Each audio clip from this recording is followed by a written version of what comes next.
Sabi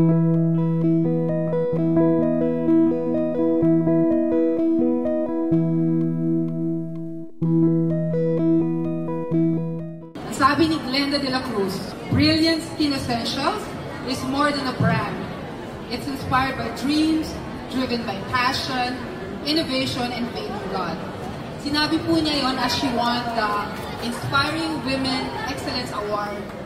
So si Tony Tan Caccio, ang kwento niya ganito.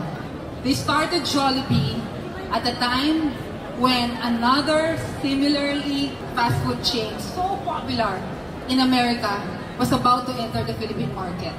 Kaya ang sabi sa kanya ng mga well-meaning people, isara mo na yan, ibenta mo so you don't lose.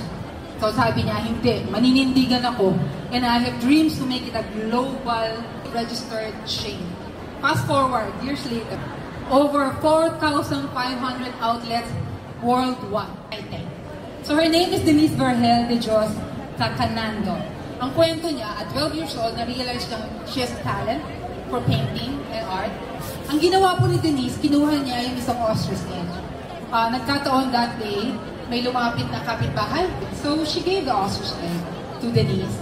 And that night, she started painting on it. And that started her journey into being an interpreter.